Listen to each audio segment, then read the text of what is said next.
아까 이주성거 다니까지 읽었습니까? 네. 아, 예. 그러면 저기 안영수 씨 고담 한번 읽어보십시오.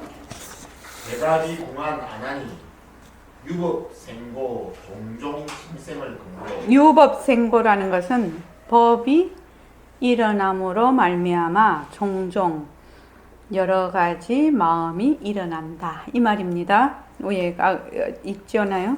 자, 그다음에 근거로 하여 육근과 육진이 상대하면 육식이 생기는데 그 자리에 마음이 생긴다고 대답합니다.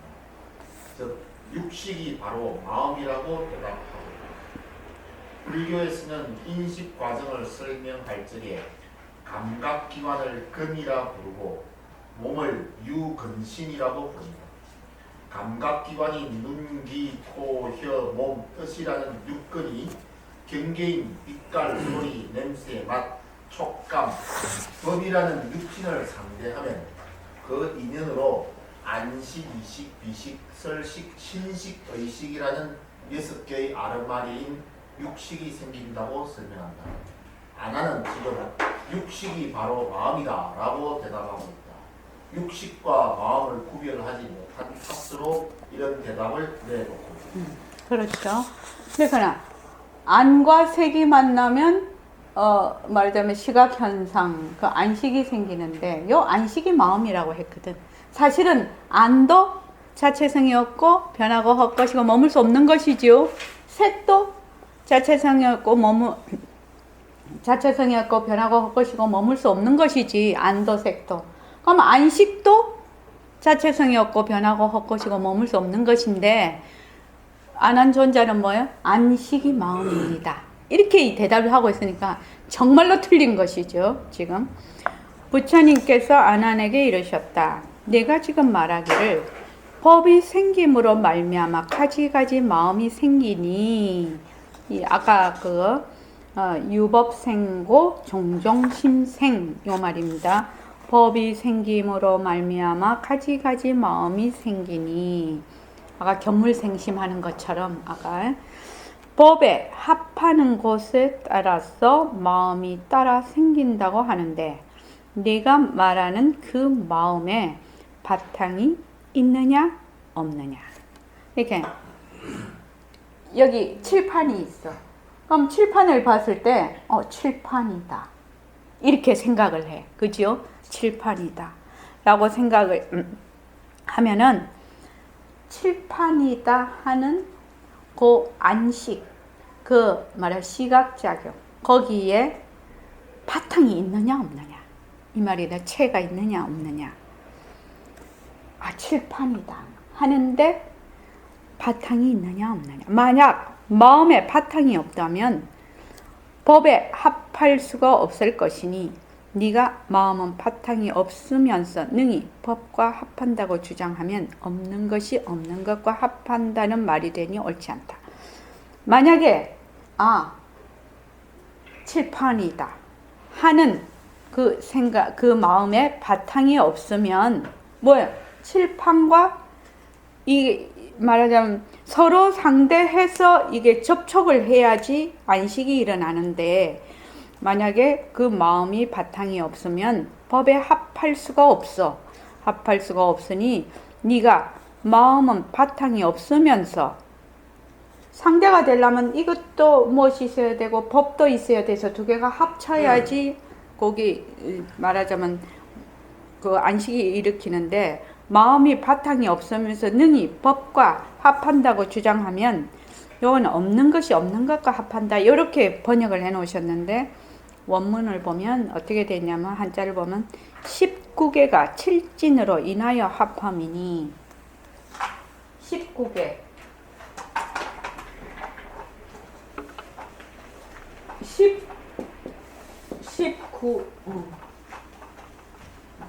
19개 칠진 19개가 있습니까? 육근, 육진, 육식하면 18개예요. 18개. 육근, 육진, 육식을 18개라고 해요. 18개가 모두 흠하면 이렇게 나오죠. 그 다음에 이거는 뭐예요? 육진이거든. 그러면 이거는 뭐가 같다? 없는 거다. 허망한 것이다. 그러니까 만약에 네가 마음에 바탕이 없다면 법에 합할 수가 없을 것이니 네가 마음은 바탕이 없으면서 능히 법과 합한다고 주장하면 바로 19개와 7진과 같다. 없는 것이 없는 것과 합한다. 없는 것과 없는 것이 어떻게 합할 수가 있냐 이 말이죠. 요것도 바탕이 있고 요것도 바탕이 있어야 합한다, 합하지 않는다는 말이 형성이 되는데 그렇지 못한다 말이죠. 만약에 마음이 바탕이 있다면, 시각 현상이 바탕이 있다면 네가 손으로 몸을 때리는 경우 너희 아는 마음이 안에서 나오느냐 밖에서 들어가느냐. 왜냐면 이 처소를 얘기를 하거든요. 탁 때리면 아프지요. 탁 때리면 아파요. 그러면 딱 아프다 하는 이 마음이 뭐예요? 네 마음 안에서 이 몸 안에서 나오니 몸 밖에서 들어오니 이 말이에요. 딱 때리면 어때요? 아프지. 이게 말하자면 때리는 이 손하고 이거하고 딱 부닥치면은 아파. 그러면은 마음이 안에서 나오느냐 밖에서 들어가느냐. 만일 안에서 나온다면 또한 몸 안을 보아야 할 것이요. 만약 밖에서부터 들어왔다면 먼저 내 얼굴을 보아야 할 것이다. 이는 이제 앞에서 이제 그 얘기를 했죠. 몸 안에서 나온다면 마음이 몸 안에 있다는 거니까 몸 안에 오장육부를 다 봐야 될 것이고, 만약에 밖에서부터 아프다는 그 생각이 들어왔다면 밖에서 들어오니까 먼저 네 얼굴부터 봐야 되지 않느냐 이 말이죠. 안 하나 또 너희 깨달아 아는 능지지심, 능히 아는 그 마음이 만일에 반드시 바탕이 있다면 그 마음이 일체냐 다체냐. 그러니까 경계에 따라서 일어났다 꺼졌다 하는 거는 우리가 실제로 뭐요? 자체성이 없다라고 우리는 알고 있지요. 이 망심이 자체성이 없어요. 그런데 만약에 바탕이 있다면 그 마음이 한 일체냐 다체냐. 또 지금 너희 몸에 있다면 온몸에 두루하여 있느냐 두루하지 않느냐. 이 말은 무슨 말이냐면 이게 탁 때렸어요. 딱 때려서 일체라고 하면 다리를 때려도 머리도 아파야 된다는 거지. 온몸이 한꺼번에 순식간에 아파야 된다는 얘기입니다. 일체라면. 그 마음이 일체라면. 그런데 다체라면 또 어떤 현상이 있냐면은 이렇게 때려도 마음이 다체니까는 한 마음이 한 사람이라. 그러니까 여러 사람이 돼버려야 되지 않느냐 이 말이거든 지금. 그러니까 만일 마음이 일체라서 하나라면 네가 손으로 팔이나 다리를 때릴 때 사지가 다 같이 아픔을 느낄 것이요. 마음이 하나라면 몽땅 어디를 때리나 온 몸이 다 아픔을 느껴야 될 것이고, 만일 모두 같이 느낀다면 따로 때린 부위가 없을 것이다. 만약 아픔을 느끼는 부위가 따로 있다면 네 마음이 일체라고 할 수가 없다. 딱 때렸는데 여기만 아프고 팔은 안 아파. 그러면 그 일체가 되겠느냐 이 말이죠. 만일 마음이 다체라서 여러 개 있다면, 마음이 여러 개면 어떻게 돼요? 사람이 여러 사람이 돼버린다는 거지. 다중인격이 되는 거지, 그지? 여러 사람을 이룰 것이니 어느 마음 바탕이 네가 이 말입니다. 자, 그 다음에 그 말은 이해하시겠죠? 마음이 바탕이 있어서 일체냐 다체냐. 마음이 바탕이 없다면 법과 합하려면 상대가 있어야 되는데 이게 바탕이 없으면 합한다는 말이 성립이 안 되고, 바탕이 있다면 일체냐 다체냐. 일체면은 손을 때려도 머리도 아플 것이고 온몸이 동시에 아파야 될 것이니 그렇지 않단 말이지. 그게 일체가 아니다. 만약에 마음이 다체면 여러 사람이 될 것이다 이 말입니다. 그 다음에 휴유거사님 한번 읽어보십시오. 여기는 만약 마음이 바탕이 있다고 하면 그 마음이 하나인가 아니면 여러 개인가를 가진 장입니다. 예. 또 또 마음이 온몸에 두루하여 있다면 앞에서 때린 비유와 같다. 만일 마음이 온몸에 있다면 어떻게 해요? 다리를 때렸는데 머리부터 발끝까지 다 아파 동시에. 근데 우리는 그렇지 않거든. 만약 마음이 몸에 두루하지 않았다면 네가 머리를 부딪히면서 동시에 발도 부딪히는 경우에 머리에만 감각이 있고 발은 감각이 없거나 아니면 발에만 감각이 있고 머리에는 감각이 없어야 하는데 실제로는 그렇지가 않다. 온몸에 두려하여 있다면 한 곳을 때리면 온몸이 다 아파야 되고, 만약에 온몸에 두려하여 있지 않다면 머리와 발이 동시에 부딪혔을 때 머리만 아프든지 발만 아프든지 해야 되는데 우리는 머리도 아프고 발도 아프죠. 두 개 동시에 부닥치면. 그 말입니다. 실제로는 그렇지 않다. 그러니까 마땅히 알아라. 경계를 따라서 합하는 곳에 마음이 따라 생긴다는 것은 옳지 않다. 본래 마음은 생겼다 없어졌다 하는 것이 아니죠. 진짜 마음은. 그래서 이것을 뭐라고 하느냐, 망상이라고 하죠. 망상. 실체가 없고 헛것이라. 실체가 없고 헛것이라. 그래서 경계를 따라서 일어났다 사라졌다 일어났다 사라졌다 하는 건 마음이라 할 수가 없지요. 그것을 망상이라고 합니다. 그래서 경계를 따라서 합하는 곳에 마음이 따라 생긴다는 것은 옳지 않다. 자, 그 다음에 최정환 거사님 얘기. 여기서는 만약에 마음이 바탕이 있다고 하면 다시 그 마음이 온몸에 두루한가 아니면 두루하지 않는가를 검토하고 있다. 만일 마음이 몸에 두루하다면 머리를 만질 때에 온몸이 같이 그 촉감을 느껴야 한다. 만일 마음이 몸에 두루하지 않다면 머리와 발을 동시에 만질 적에 머리에만 촉감이 있거나 발에만 촉감이 있어야 한다. 그러나 사실은 그러하지 않다. 그러므로 육식이 생길 적에 마음이 동시에 같이 생긴다는 말은 옳지 않다. 예. 육식이 생길 적에 일어나는 것은 망상이죠. 망상입니다. 그걸 마음이라고 하지 않습니다. 그죠?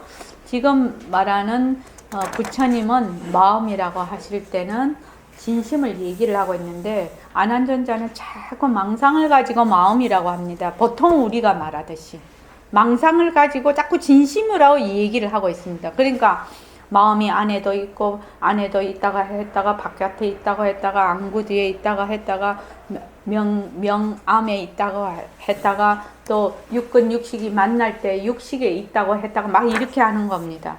마음은 본래 모습이 없어서 어디에 있지도 않지만 또 없지도 않지요. 본래 그렇죠.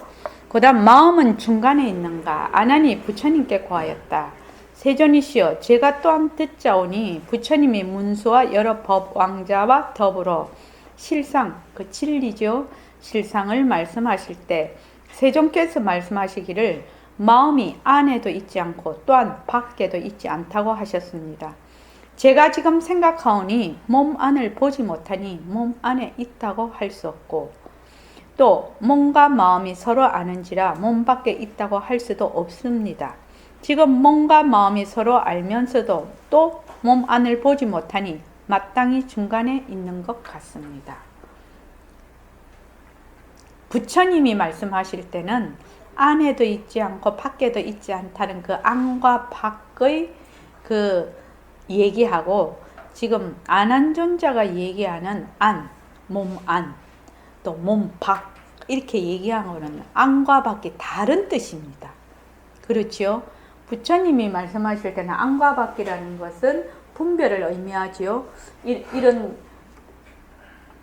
이렇게 텅 빈 이 저기 칠판에 내가 분별을 지으면 안과 밖이 생기는 겁니다. 그지요? 분별을 지으면 안과 밖이 생기는데 안한존자 말은 지금 내 몸 안, 내 몸 밖 이렇게 얘기를 하는 거예요. 그게 다른 얘기입니다. 이거는. 그래서 몸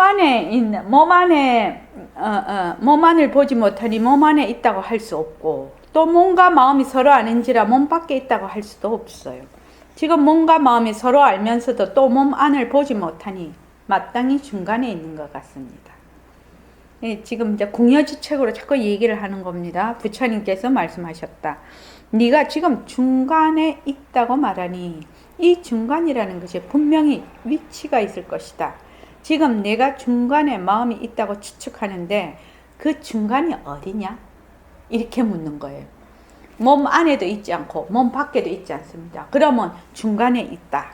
이랬는데 그러면 몸 밖에 있는 것이냐 몸에 있는 것이냐? 그 중간이 네 몸 밖에 있는 것이니 안 그러면은 네 몸에 있는 것이냐 이렇게 묻는 것이든 몸에 있는 것이냐.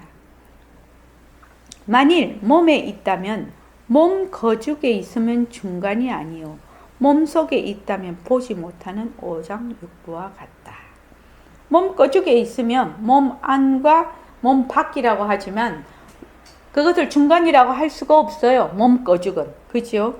만약 몸 밖에 있다면 표시할 수가 있느냐 표시할 수가 없느냐. 만약 몸 밖을 중간이라고 한다면 마음이 있는 자리를 몸 밖에 어디라고 딱 할 수가 있느냐. 몸 밖에 중간을 찾을 수 있습니까? 저기 공덕장보살님 중간 이 중간 어디가 중간이라고 할 수 있나? 여기에서 지금 표시할 수가 있다고 해도 일정하지가 않다. 만약 중간을 딱 표시한다고 일정하지. 왜냐하면 어떤 위치를 찾아서 중간이라고 표시를 하자. 그러나 동쪽에서 보면 이것이 서쪽이 되고 남쪽에서 보면 북쪽이 되어서 표시가 혼란하니 마음이 응당 혼란할 것이다. 네가 몸 밖에 있다라고 중간에 몸에 있느냐 몸 밖에 있느냐 물었는데 몸에 있다고 하면 몸 거죽이 중간이 될 수가 없고 몸 바깥에 있다고 하면 어디를 딱 정해서 여기입니다 이렇게 하지만 그 여기는 보는 그 각도에 따라 전부 다 다르다는 것입니다. 아나니 사례였다. 제가 말하는 중간은 부처님이 말하는 이 두 가지가 아닙니다. 뭐예요? 부처님은 뭐라고 했냐면 네 몸 거죽 그러니까 안한 네 몸이냐 안 그러면 바깥 이 외경이냐 바깥 경계냐 이렇게 물은 거거든요. 지금 아닙니다. 세종께서 말씀하신 바와 같이 눈과 빛깔 눈과 색이 인연이 되어 안식을 낸다고 하니 눈은 분별이 있고 빛깔은 지각이 없는데 안식이 그 중간에서 생기는 것이니 이곳이 곧 마음이 있는 곳이 되겠습니다. 그러니까 부처님은 네 몸이 중간이냐 네 몸 거죽이 중간이냐 바깥 이런 경계가 중간이냐 이렇게 물었는데 안한존자가 부처님이 말씀하시는 거하고 내 말하는 거하고 틀립니다. 안한존자는 눈과 이 색이 말하면 눈과 이 에어컨이 눈과 에어컨을 보면 저 에어컨이구나 이렇게 생각을 해. 그래서 거기에 있다는 거죠. 그러니까 눈은 분별이 있고 빛깔은 지각이 없는데 안식이 그 중간에 생기는 것이니 이것이 곧 마음이 있는 것이라고 하겠습니다. 그러니까 다른 말로 하면 육식이 바로 마음이 있는 곳이다 라고 말은 하는데 만약에 해보자 말이죠. 내가 지금 눈으로 에어컨을 봐. 에어컨을 봤어. 어머 에어컨이 있구나. 에어컨이다 라고 생각이 일어났어. 그렇지요? 마음이 일어났어. 만약 이 시각으로 에어컨이다 이렇게 하면 일어났는데 에어컨이 사라지면 어떻게 돼요? 에어컨이라는 그 생각이 없어져 버리잖아. 그럼 그런 건 어떻게 설명이 되냐는 거지. 그래서 중간이라고 말하는 건 틀렸다는 거지. 에어컨이 있을 때는 에어컨이다 이렇게 할 수 있지만 에어컨이 없이 아무것도 없을 때는 무엇이다 어쩐다 할 수가 없어. 그죠? 그러니까 중간에 있다는 것은 안 된다 이 말이죠. 그러니까 에어컨이 사라지면 마음도 사라져 버리네. 그 말 아닙니까? 에어컨이 사라지면 마음도 사라지나? 에어컨이 본래 있었나? 아니잖아요. 그럼 에어컨이 있으면 마음이 일어나고 있고 에어컨이 사라지면 마음이 사라지나? 최정한 고사님 그렇습니까? 안 그렇습니다. 안 그렇잖아요. 에어컨이 없을 때도 마음이 있고 에어컨이 있을 때도 마음이 있어요. 그런데 지금 요 얘기하는 거는 안한존자가 얘기하는 에어컨이 있으면 거기에 마음이 있습니다. 이 말이죠 지금. 자, 아까 누구까지 읽으셨죠? 제가 같이 됩니다. 예, 하십시오. 중간이라는 단어가 가지는 의미는 다양하다. 또 수학에서 정을 정의하는 것처럼 중간의 정확한 위치는 논중할 수가 없다. 아난이 처음에는 위치를 가지고 중간을 따지다가 말이 성립되지 않으니 이번에는 유정인 안근과 무정인 경계에서 그 중간을 찾고 있다. 예, 그 중간을 찾고 있다. 부처님께서 말씀하셨다. 네 마음이 만일 안근과 색진의 중간에 있다면 이 심체가 근과 진을 둘을 겸하느냐 겸하지 않느냐. 이 마음이 근과 진을 둘을 겸하고 있느냐 겸하지 않느냐. 만일 둘을 겸하면 안근과 진이라는 건 물입니다. 그죠? 물상을 의미합니다. 물상이 둘이 같이 겸한다고 하면 안근하고 그 물상이 참난하게 된다. 서로 막 뒤섞여 버리게 된다. 그는 유지 알고 그 물상은 아는 것이 없으니 서로 대적이 되어서 지와 부지로 양립하는데 어떻게 중간이 있겠느냐.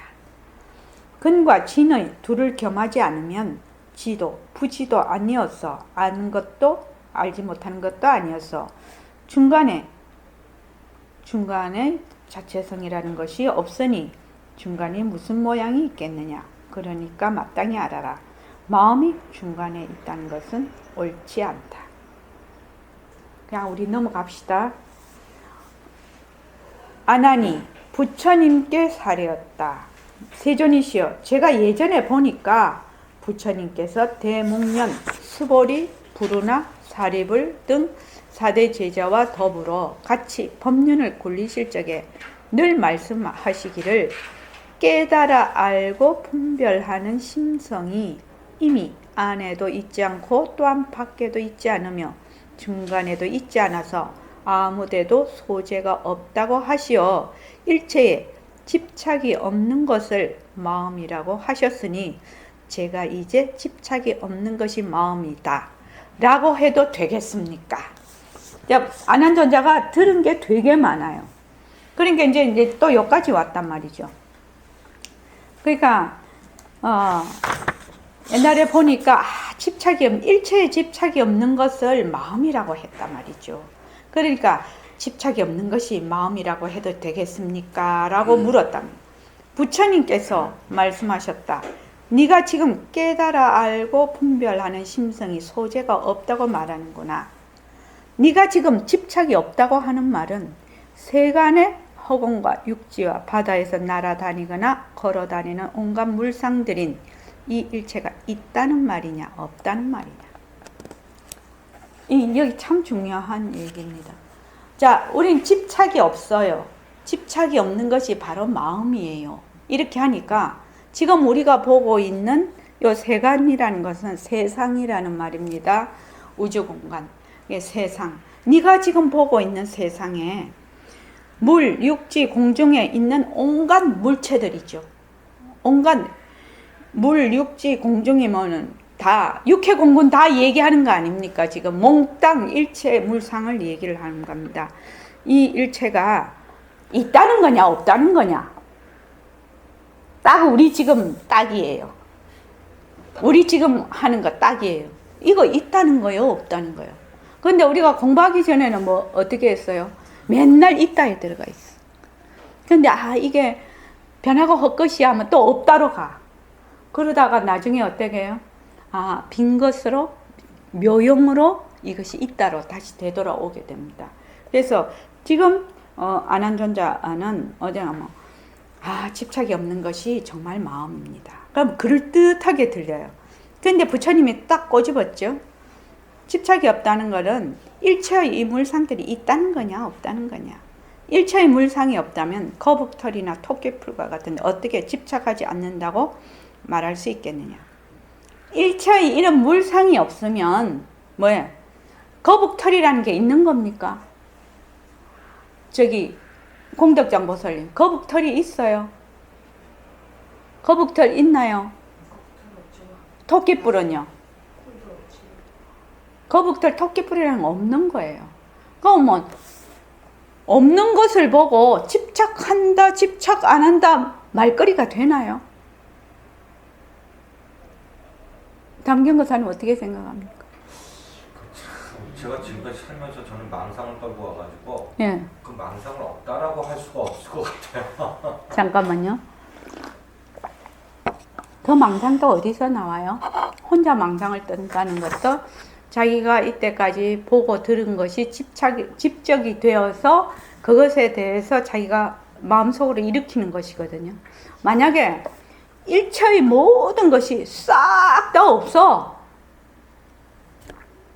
없으면 그것을 집착한다, 집착하지 않다라는 말이 성립이 되겠느냐 이 말이에요. 이 말이. 거기까지 갈 필요도 없이 지금 저는 원장님 말씀을 들으면서 예. 마음을 굴리고 있어서 그냥 혼란스럽습니다.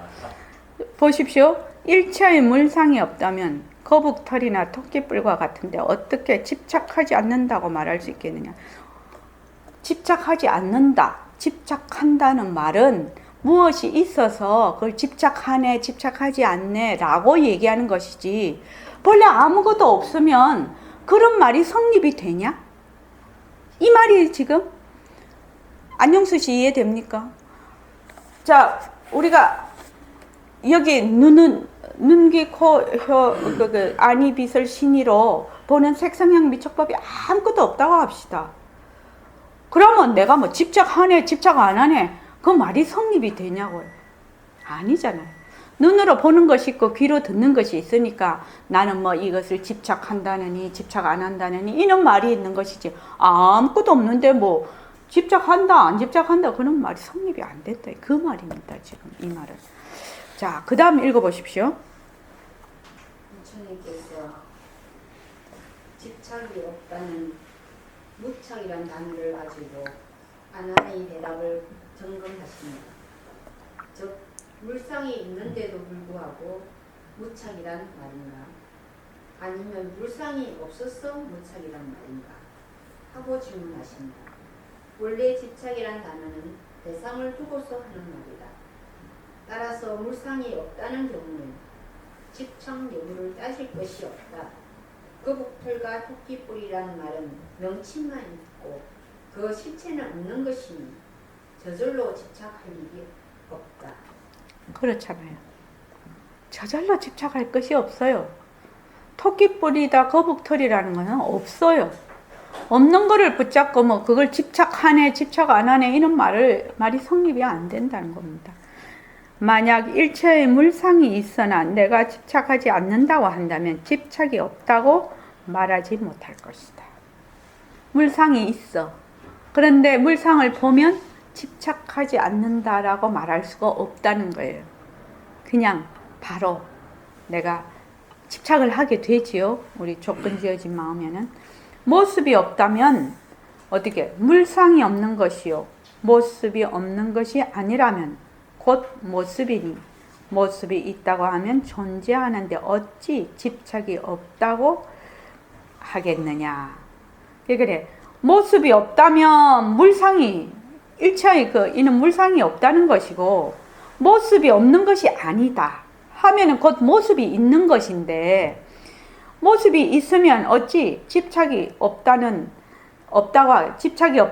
말은 말도 안 된다. 그 말입니다. 그래서 네가 집착이 없는 것이 마음이다. 이렇게 말하는 것은 틀렸다는 것이지.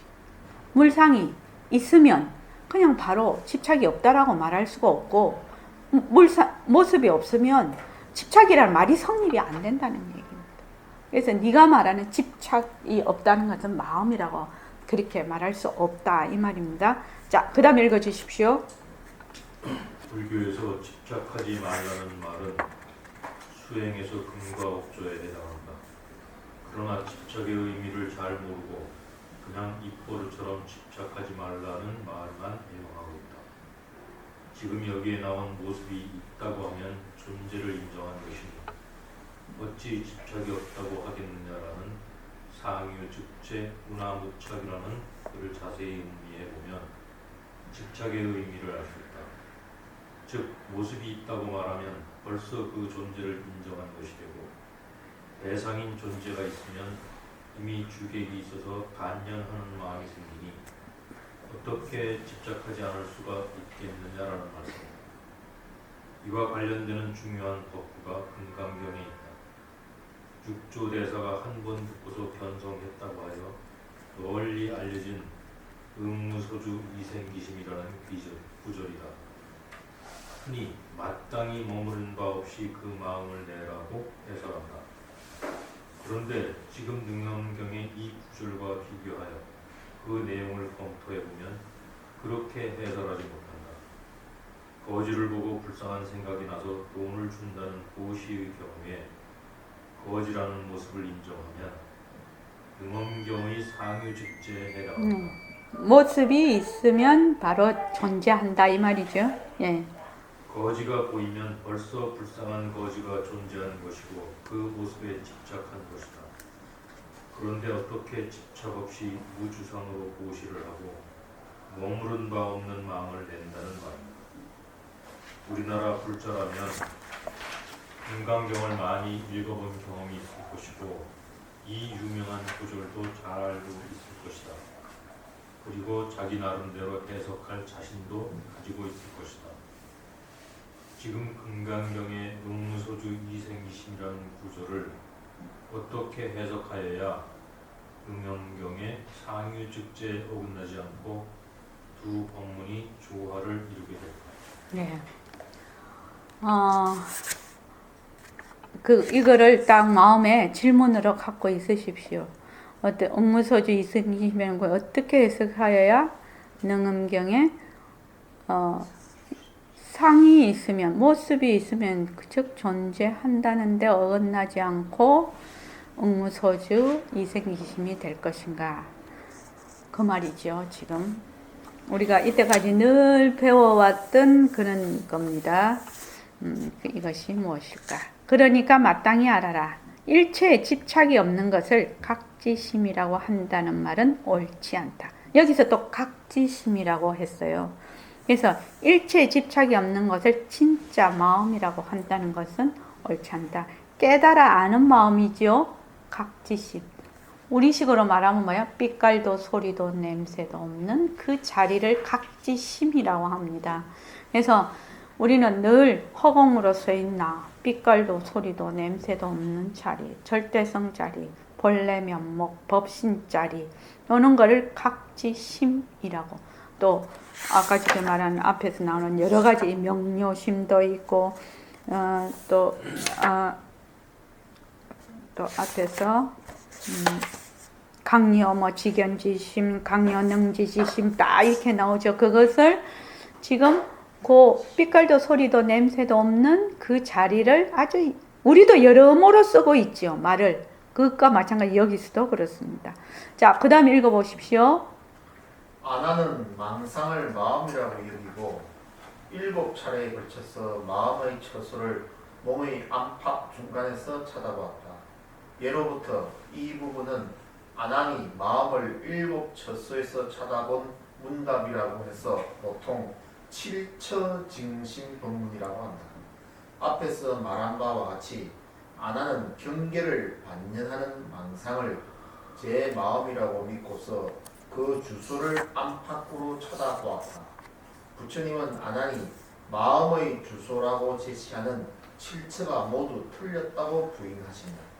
여기서 주의할 것은 7처에 마음이 있지 않다고 하신 것이 아니라 7처가 망상인 마음의 주소라고 생각하는 아난의 잘못된 견해를 깨트렸을 뿐이다. 정작 마음의 주소에 대해서는 어떤 설명도 하지 않았다. 이른바 파사만 하고 현정을 하지. 예, 파사는 삿된 것이죠. 그러니까 바르지 않는 것은 파하고 바른 것을 나타내지 않았다 이 말입니다. 이러한 화사의 논리를 그대로 계승하여 활용한 사람으로 용수보살을 들 수 있다.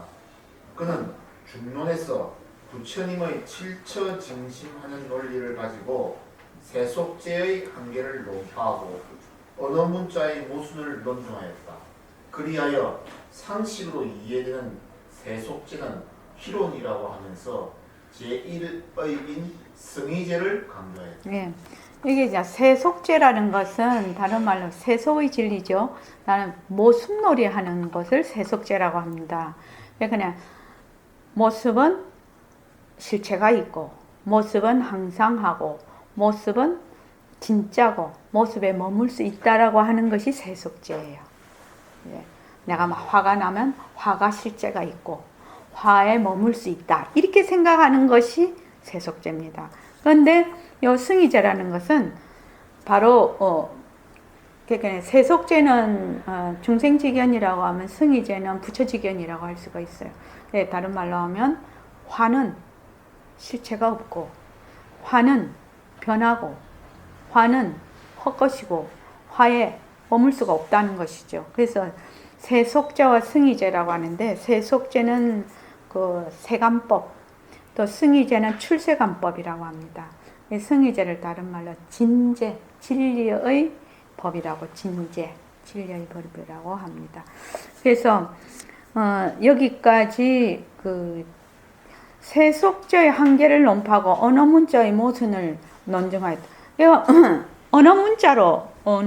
언어문자로는 한계가 있지요. 한계가 있기 때문에 이 승의제를 나타낼 수가 없어요. 왜 그러냐? 언어문자는 모습이 있는데 승의제는 모습이 없어. 그 모습이 없는 것을 모습이 있는 것으로 나타내려고 하니 거기에 자꾸만 사람들이 엉뚱하게 개념을 갖다 붙여버리죠. 이름을 자꾸 갖다 붙여버려요. 그러니까 완전히 증득이 된 사람이 그 언어를 볼 때는 어떤 언어로 말을 해놔도 그 증득이 된 상태에서 보기 때문에 바로 볼 수가 있지만, 증득이 되지 않은 사람의 입장에서 보면 어떻게 돼요? 순 자기 틀로 보거든. 자기 체에 걸른단 말이죠. 그러니까 엉뚱하게 이해를 하는 겁니다. 그 말입니다. 이 지금 희론일 뿐이다. 이 말은. 그래서 우리가 지금 7군데 칠처징이라는 것은 밝히다라는 뜻이에요. 그래서 7군데 마음이 있는 것을 7군데를 밝히다, 밝혀서 말씀하시다, 이렇게 하는 건데, 파심이라고 하는 것이 더 나을 겁니다. 파심. 파자 잘 못 쓰겠네. 파심. 파한다는 뜻입니다. 파한다는 뜻. 그래서 요거는 그렇게 중요한 것이 아닙니다. 여기서 부처님께서 말씀하시고자 한 것은 7군데는 망식이지요. 경계에 따라서 일어나는 그 아름마리를 망식이라고 해요. 망식. 허망한 아름마리죠. 망식은 소재가 없어. 소재가 없다. 소재. 망식은 허망한 소재가 없고 참마음이 아니야. 참마음이 아니고 본래 실체가 없는 것이다. 이것을 7군데 파심을 하면서 지금 은근히 그 뜻을 비추고 있단 말이죠. 지금. 그래서 다음 시간부터는 이 두 가지 근본, 반연심과 청정체, 여기부터 들어가면 재미있게 공부를 하실 수가 있을 것입니다. 그래서 반연심은 우리가 쓰는 보통 이 망상을 반연심이라고, 경계에 따라서 일어났다 사라지는 걸 반연심이라고 합니다. 요 청정체라는 것은 빛깔도 소리도 냄새도 없는 그 바탕자리를 얘기를 합니다.